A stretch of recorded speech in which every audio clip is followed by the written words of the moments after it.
All right, everyone. Wow, look at that hair. Yep, let's get that fixed. All right, everyone. Welcome back into another PGA DFS live stream. And for Super Pete, he keeps saying on the comments, "I missed the all right guys." So let's restart that. Let's just give it a restart here real quick.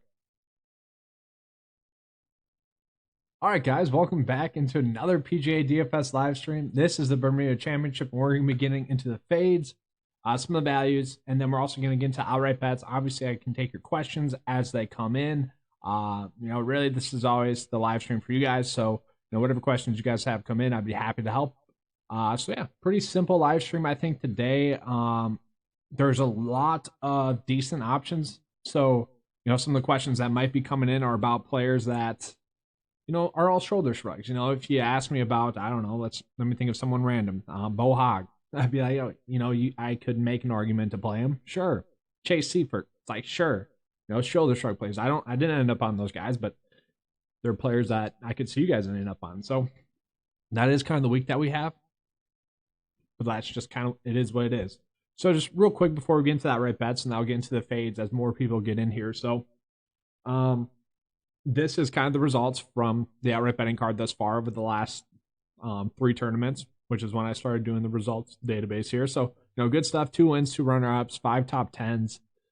Good stuff there for the outright betting card. So, going back to the start of the 2021 year, it's been 50% of the weeks have been either a winner or second place finisher for the 9-5 betting card. And then if you want to throw in cash out opportunities, like a player that had the lead going into the back 9, or a player that was in 3rd place, ended up losing by a stroke, I guess, and playoff tiebreaker or whatnot.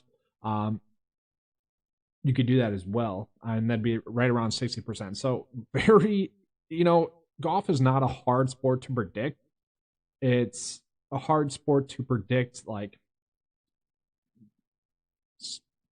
a certain outcome, I guess, if you will. Like, 50%, pretty much for an outright betting card is pretty good. But it's when people say like PGA DFS golf or fantasy golf is hard to predict, they're saying that in like absolutes pretty much is what they're trying to say there. So it's not like NFL DFS where like a running back in a good matchup, soft price point, they're going to most likely go off. That's easy to predict. Like an NBA DFS where, I don't know, you get an insane value. Like I guess last night where LeBron James was out, Anthony Davis, Russell Westbrook tonight as well for NBA DFS. It's like those are kind of easier to hit, easier to spot. Whereas like PGA, I guess it's more or less.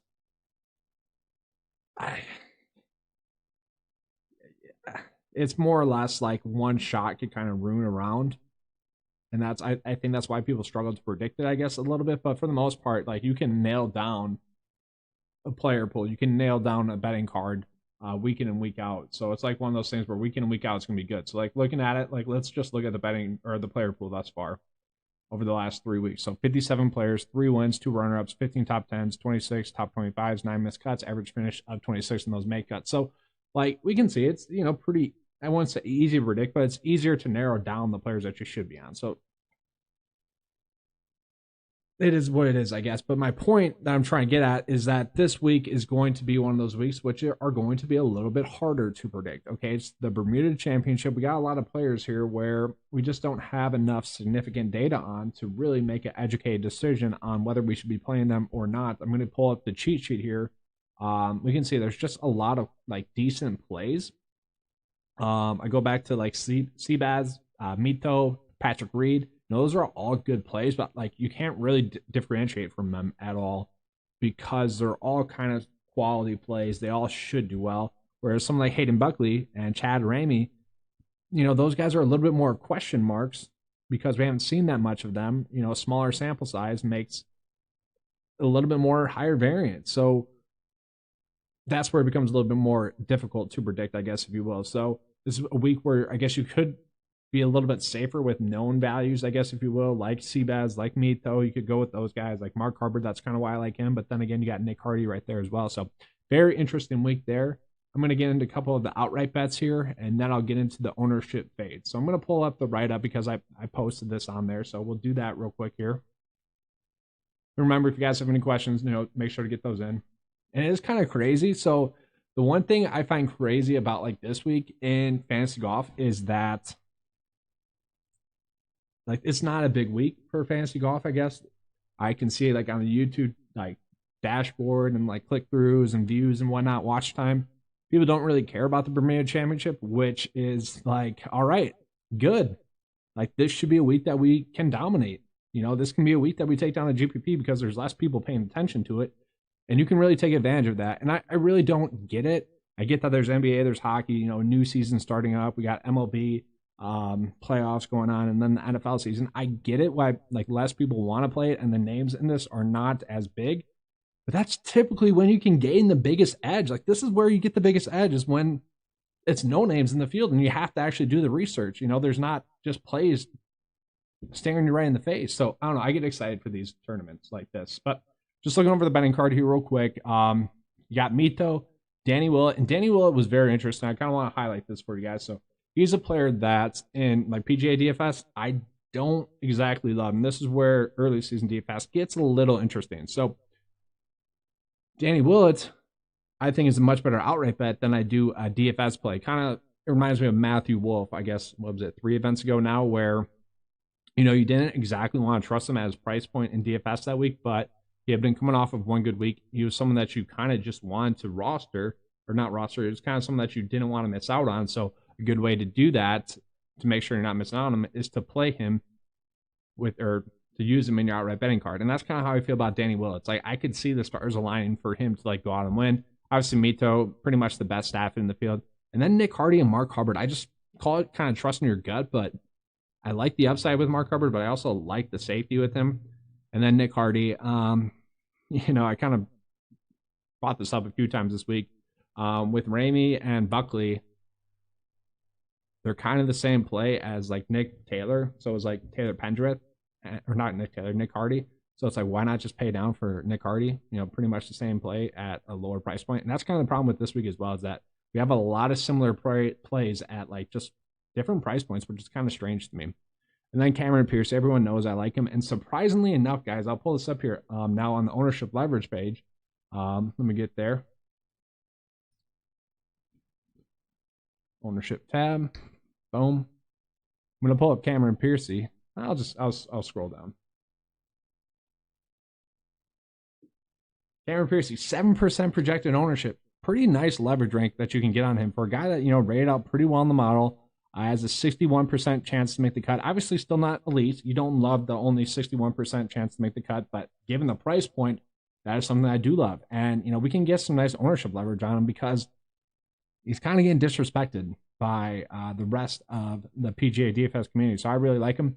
Let's just pull this up. We'll go by players that are too high owned in comparison, or just players that are not gonna like do well most likely. I just want to see any big names here. So what I'm gonna do is I'm gonna sort by salary, just to see if there's any like big name people that are not projected to do well. So Patrick Reid, no surprise there. He's been asked this season. That's no shock there. But 20% ownership. And I got a question about this on the Discord chat, so that probably means that some of you guys have this question as well. Like, why is Patrick Reid getting 19% projected ownership? Well, 2 reasons really.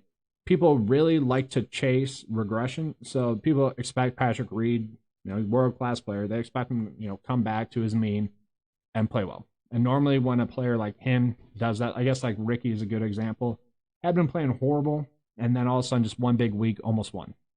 That's kind of what they're hoping for with Patrick Reid here.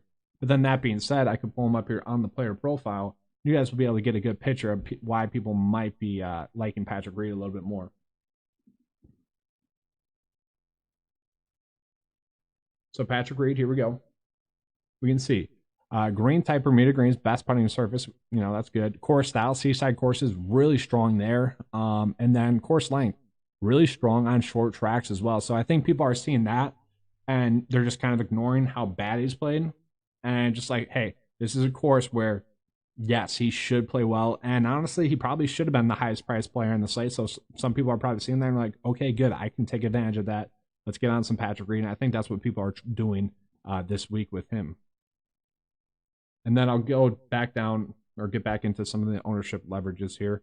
So Guido, I don't really get. I could see like taking a flyer on him. Like I'd be fine with taking a flyer on Guido, chasing that upside. But at 16% ownership, that's a little bit too high for me.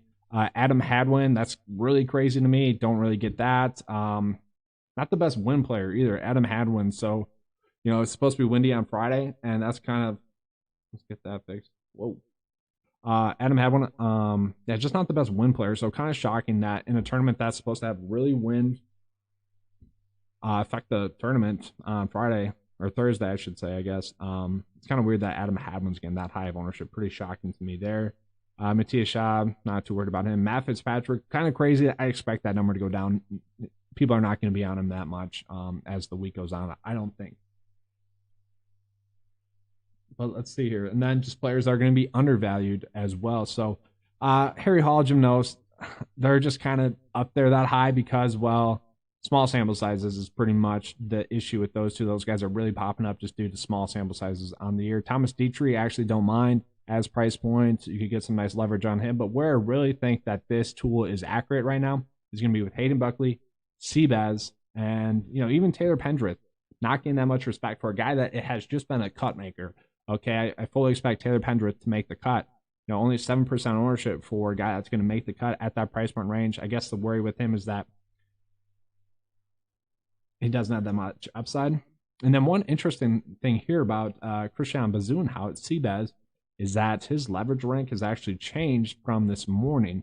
I think it was like 10 or so for his leverage rank. So people have gone off of him a little bit, which has made the leverage on him stronger. So maybe tonight we check that again and see, you know, is it Mito or is it Seabass that people are favoring? And if it's Mito, then you go with Seabass a little bit more. And then Danny Willett under 10% ownership. You know, that's definitely something where you can get some ownership leverage on there. Someone that I hadn't thought about really playing is Peter Uihlein, and he's someone that's really catching my eye. So when I went through and I was doing the lineups here, I did like 75 lineups for just the main site altogether, not worrying about AM, PM. But with the weather, I don't mind that idea. So what I did was I did like 60% from there. Did about, I guess it would be like 50 lineups AM, and then whatever left over for PM. So I forget which wave Peter Uihlein was in, but he's someone that I added just into that AM or PM starting time wave. He's not someone I'm on directly for the tournament in my player pool, but of course, like when we want to do AM or PM, I could see a path where he benefits from that. So just looking at the leverage rank is something that caught my eye, something that I want to include him on the player pool with. So I'm just checking because this was my last one that I did. I'll show you guys this as well. Why not? So the last one I did was for the PM wave. I'll show you guys the ownerships here. Well, you can't really see. This is Graham McDowell. This is Vincent Whaley, Nick Hardy, Peter Malnati, Joseph Bremlett, you know, all pretty high. But this was just stacking the PM wave because, well, there probably will be a weather advantage. But that's the thing with the Bermuda Championship. I don't know if you guys remember, but on the Monday video, the course and picks preview video, I stated that, you know, if the weather isn't that bad, or if it's only bad one day, it really changes the whole dynamic of the tournament. The one thing I'm praying for is that the weather doesn't cause any delays mid-round or push back tee times, because the biggest variance I have seen, you know, throughout the 4 years pretty much of doing PGA DFS is that when there's a weather delay, that's when the most randomness occurs, because you really don't know how players are going to respond out of a break. You know, they might be cold prior to it, and then they get on a hot streak after the weather delay, kind of a mental break there, regroup, and they're good to go. Or it's like vice versa, where someone's like on a roll and then they come out and not playing well in that PM or in that weather delay. So just kind of one of those interesting things there where you just kind of got to prepare for it. For the most part, I don't typically care about weather that much, especially when we're only seeing about one day where it's going to truly affect the tournament, where we can clearly see that. So makes sense to do an AM, PM stack, but for the most part, I'm just going to be focusing on making the best builds possible. But that's, guys, I see it's, not that active today. Makes sense. I kind of thought it'd be this way. Bermuda Championship, not many people getting up for that like me. I get pretty up for these smaller tournaments because they're typically the tournaments that you can, do well at. There's a reason why, I'll get to end screen. There's a reason why some of my best weeks have been on the Corrales, the Puerto Rico Open, those tournaments, is because people aren't paying as much attention. And so there's a bigger edge, which is awesome to see, obviously. Bigger edge in golf, bigger profits for the most part. So it's kind of why I like attacking these weeks. So hopefully you guys do as well. I'll give it about a minute and a half here, see if we get any questions coming in. And if not, I'll be wrapping up here shortly. But yeah, it should be a good week. I'm excited for it. The showdown video will be back on Friday as well. Once again, that's something that doesn't typically do all too well at this time of the year because, well, people don't care about golf as much. But that's something I do for you guys, just like this live stream right now. This is stuff that honestly is like hurting the channel. The live stream, the showdown, heck, even putting out like just regular PGA DFS content doesn't really help the channel out too much during the fall. It's more or less, that helps out you guys. That's what I'm, that's my goal with these videos. Obviously, if you guys want to take the next step, 905sports.com. That's where you get the more information, that extra information to maybe give you guys that edge in GPPs or, cash. It's something that will make you a slightly better player, which if that's something that you think you need, it's there for you guys. But that's all I have for you guys for this one. Hopefully you guys enjoyed it. Hopefully you have a good Bermuda Championship on 3 straight weeks of really good results. And really the only difference, real quick before I wrap up, the only difference really over the past, I guess 4 or 3 years, but especially last year, was that the difference between a great, good, and bad week is literally just how the highest priced player that you have the most exposure to does. So it's pretty much the player that should do the best is, like, I guess Xander would be the example. Like Xander last week struggled for a majority of it. Little Creature Group signed me at 41. I like that Hazy. Yeah, you definitely I like watching it, and that's part of the reason I think why I ended up on him is, like, yeah, 41 gives me some entertainment there on Thursday and Friday for sure. For the Willett outright bet 41. It's a good price point too. It's a good tag there for him at 41. It's tough to pass up on, honestly, when I saw that, especially just if you look at his salary on DraftKings and you look at his outright odds, pretty appealing there. But kind of getting back into it, the difference between like a good week and a bad week literally comes down to the plays like Xander. Like last week for me in my main build, I ended up on Xander and Hideki, which I think was the right path. But what I should have done is, in retrospect, which, whatever, it would have been Colin Morikawa and Xander would have been, the optimal lineup approach, which I did in 1 GPP. But, that's really the difference in a lot of weeks in PGA DFS is that you go through the right processes each and every week. And that's why I say it's a week-to-week game that we play season long. We look for the season-long results, and it's nice that they came early so far this year. That does help. But, that's kind of the issue, I guess, too, with early season DFS is that it's typically hard to nail down the proper exposures because small sample sizes. We're living with small sample sizes and whatnot. So that's where, like, being on Hayden Buckley and Chad Ramey at their price points is like, oh boy, that could be a disaster. But, that's what the day is telling us. So we kind of got to go with it. But that's all I have for you guys for this one. Good luck on the Danny Willett 41. That should be good. I think, I'll give it 20 seconds here. A couple more people came in. Just want to see if there's any questions, and then I'll be getting out of here. It's funny because like last week or 2 weeks ago, what week was it now? Yeah, the Rory week. I was feeling pretty good that I was going to nail an outright win last week, and then 2 weeks ago, and then last week I was like, man, I don't feel good about this week. Yeah, sure, Hideki's kind of the obvious one. Great to hit him. And now this week, it's like, oh, man, the door is wide open. The door is freaking wide open. I'm, like, really going to be happy with really just getting a top 5 finisher out of the outright betting card. It would be nice to have someone in contention on Sunday, which I honestly don't remember the last time there wasn't a player on the betting card that, wasn't in contention on Sunday. So fingers crossed that streak kind of continues as well. But that's all I have for you guys for this one. Hopefully you guys enjoyed it. Hopefully you guys have a good